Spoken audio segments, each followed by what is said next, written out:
Bonsoir. Voici notre deuxième numéro du Dessous des cartes consacré à l'Algérie. La semaine dernière, nous avons regardé les cartes des influences et des empires. Cette semaine, je voudrais m'arrêter sur la colonisation française. Parce que ce long épisode d'une histoire commune aide à comprendre des mécanismes que l'on retrouve encore aujourd'hui.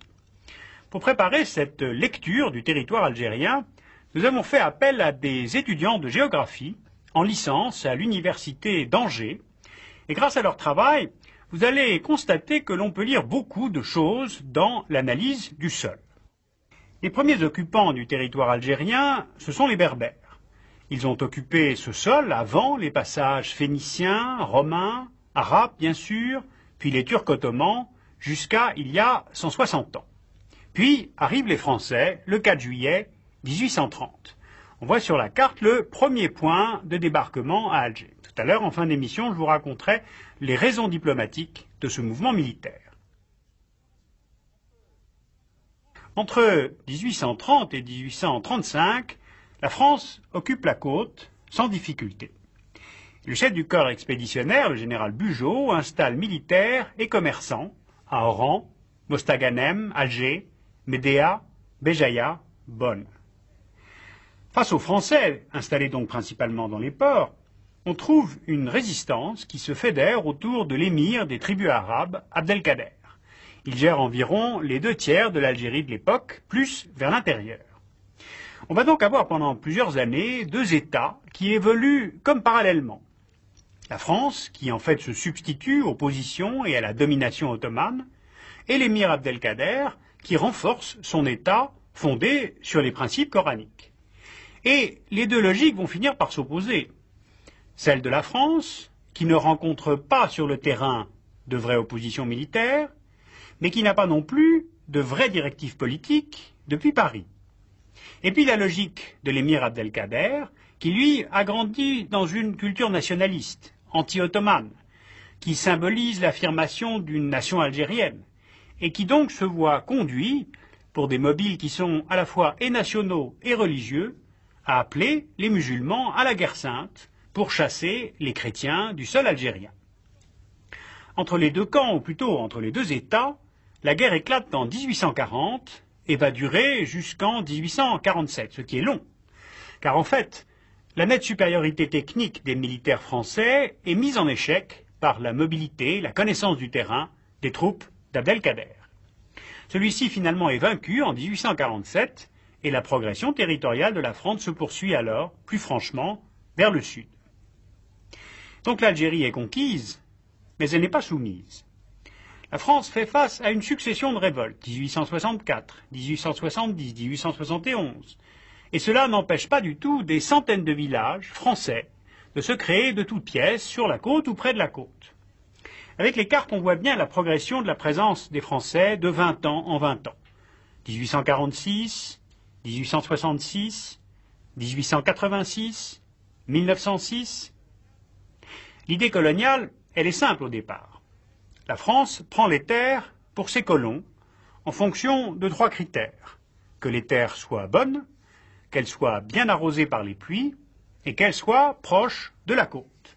C'est ce qu'on a appelé le refoulement des tribus et on a là un début de déculturation par l'éloignement de la terre.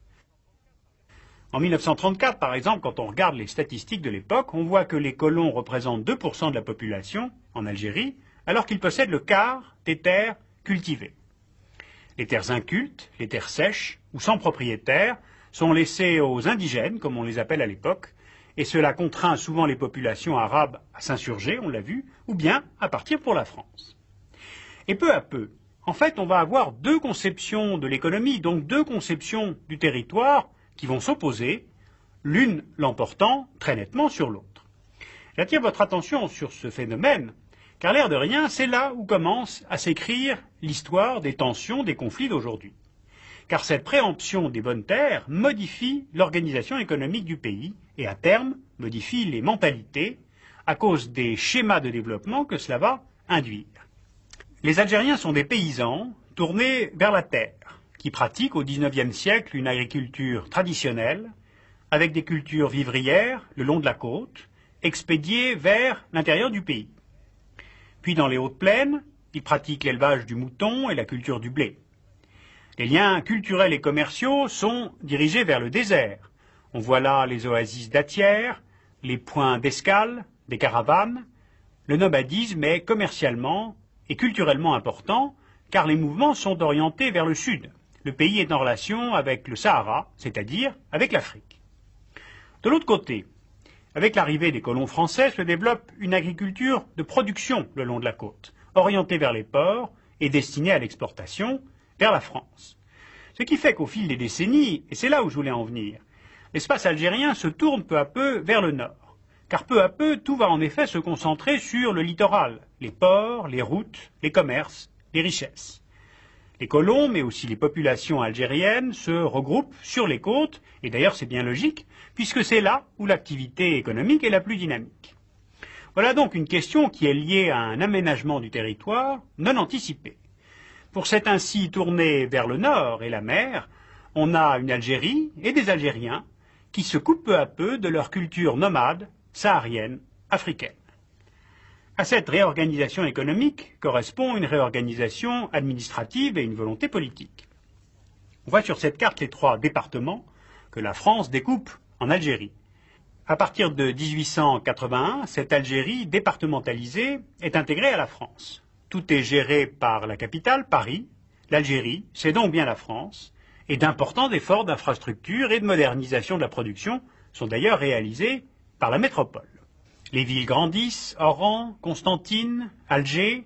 Les colons y sont de plus en plus nombreux, tout comme d'ailleurs la population algérienne. Les deux sociétés cohabitent sans toujours se rencontrer. Les indigènes, musulmans, face aux patrons, chrétiens, sont considérés comme des citoyens de second ordre. Sauf que la France n'oublie pas de faire appel à eux pour se battre à Verdun. La Première Guerre mondiale sacrifie 173 000 combattants nord-africains dans les tranchées. Mais la Deuxième Guerre mondiale leur montre que la France n'est peut-être pas invincible. Alors ce que j'ai essayé de camper brièvement ici, c'est que le schéma de développement qui a été mis en place va perdurer de décennie en décennie, qu'il a été repris par les Algériens après leur indépendance et a pu contribuer à une forme de déculturation, c'est-à-dire un peuple déplacé dans son propre pays, qui voit sa culture, ses traditions et sa religion tenues pour seconde, d'abord par les Français, puis par les élites algériennes du FLN. La semaine prochaine, je vous raconterai comment le pays s'est développé, puis crispé, entre 1950 et 1995. Pour l'avoir gagné les armes à la main contre la France pendant la guerre d'Algérie, le FLN aura donc eu plus de 30 ans de légitimité au pouvoir. Le temps de cette légitimité est achevé aujourd'hui, mais personne entre-temps n'en a acquis de nouvelles.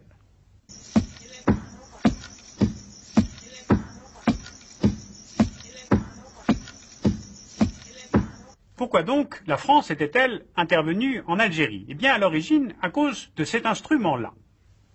Voilà, ceci est un chasse-mouche avec un superbe manche en ivoire, et le point de départ de cette histoire, c'est une histoire d'argent. La France devait de l'argent à l'Algérie et faisait régulièrement la sourde oreille quand on lui demandait de rembourser.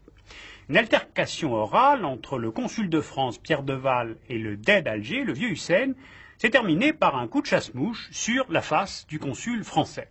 Alors pour laver l'affront, le gouvernement de Charles X décide du blocus puis de la prise d'Alger en juillet 1830. Voilà donc le point de départ de l'expédition d'Alger. En tout cas, ce qui est certain, c'est que la monarchie de Juillet n'a pas au départ de vision conquérante et encore moins coloniale. Alors si vous voulez retrouver cet épisode et l'histoire de cette colonisation française, je vous renvoie à ce livre, l'histoire de la France coloniale. C'est un collectif d'historiens qui l'a écrit et qui a été édité chez Armand Collat.